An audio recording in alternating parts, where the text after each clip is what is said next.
بہت سارے ایماندار گناہ کی آزمائش میں گر سکتے ہیں، لیکن دعا ہے خداوند ہمیں محفوظ رکھے۔ کلیسیا کی قدیم تاریخ اور افراد اور مقامی گرجا گھروں کی تاریخ ہمیں بتاتی ہے کہ جب شیطان شیر بن کر آتا ہے، مثلاً جب ایذا رسانی ہوتی ہے، تو ایماندار اس کو پہچان کر اسے جھڑکتے اور دعا کرتے ہیں بہتر ہو جاتے ہیں۔ اور بہتر ہو جاتے ہیں۔ صحیح۔ اور جب حالات ٹھیک ہوتے اور کوئی بیرونی ایذا رسانی نہیں ہوتی تو وہ ایمانداروں کے درمیان اختلاف رائے یا غلط تعلیم یا اخلاقی مسائل کے ذریعے اندر سے آ سکتا ہے، لہٰذا وہ سانپ کی طرح اندر سے وار کرتا ہے۔ بس ہمیں پوری طرح خبردار اور محتاط رہنا ہے۔ صحیح۔ اب میں 25ویں باب میں سے کچھ آیات پڑھوں گا، اس کے بعد آپ سے سوال پوچھوں گا۔ اور اسرائیلی شتیم میں رہتے تھے اور لوگوں نے موابی عورتوں کے ساتھ حرام کاری شروع کر دی، کیونکہ وہ عورتیں ان لوگوں کو اپنے دیوتاؤں کی قربانیوں میں آنے کی دعوت دیتی تھیں اور یہ لوگ جا کر کھانے اور ان کے دیوتاؤں کو سجدہ کرتے تھے۔ یوں اسرائیلی بال فغور کو پوجنے لگے۔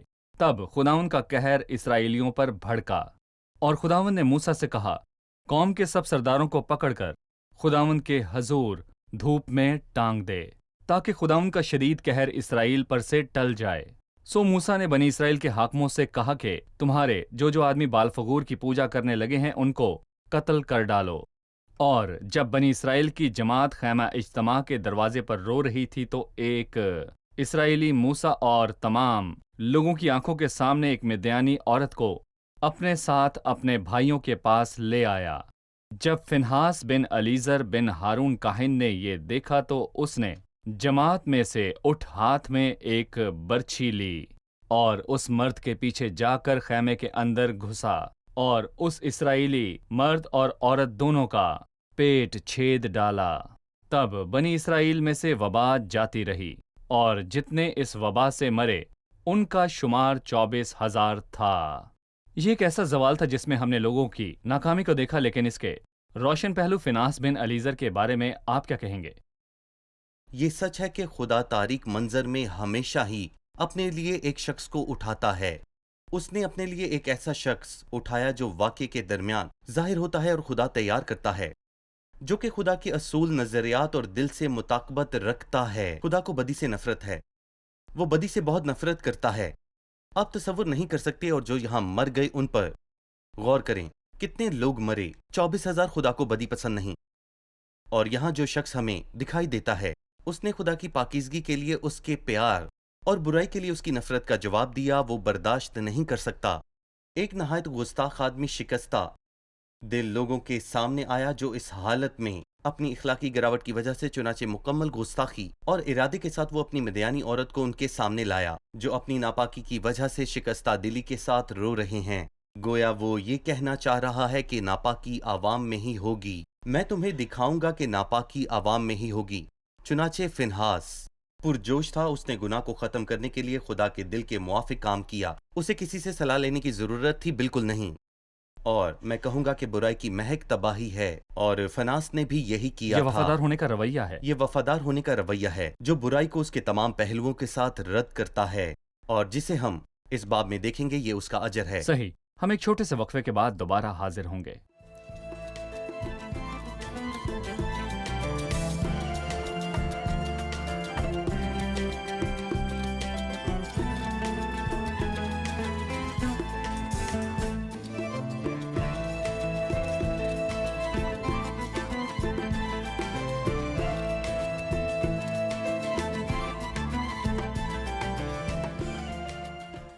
میرا سوال ہے کہ شریعت کے دور میں ایسا کیوں تھا کہ گناہ کی سزا فوری اور سخت تھی؟ جی، اس معاملے میں دو خیالات موجود ہیں۔ پہلا خیال یہ ہے کہ وہ گناہ جو عوام کے سامنے بدعنوانی سے کیا جاتا ہے، وہ تمام لوگوں کو بری طرح متاثر کرتا ہے۔ یہ خدا کا انکار کرنا ہے، اس لیے اس نے فی الفور اس حکم کو ختم کیا۔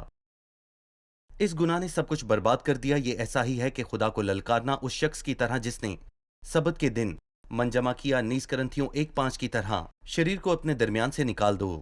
ہمیں اسے نکالنے کی ضرورت کیوں ہے؟ شاید یہ اس لیے ہے کہ شاید یہ ایسا گناہ ہے جو عوام کے سامنے کیا گیا۔ دوسری بات، یہ ہمیشہ آغاز کی تقسیم کے وقت ہوتا ہے، کیونکہ خدا اپنے اصول ظاہر کرتا ہے۔ پس تقسیموں کا آغاز کسی بھی چیز کی فوری اور واضح عدالت سے ہوتا ہے، جو اس تقسیم کے اصول سے بالکل متصادم ہوتا ہے۔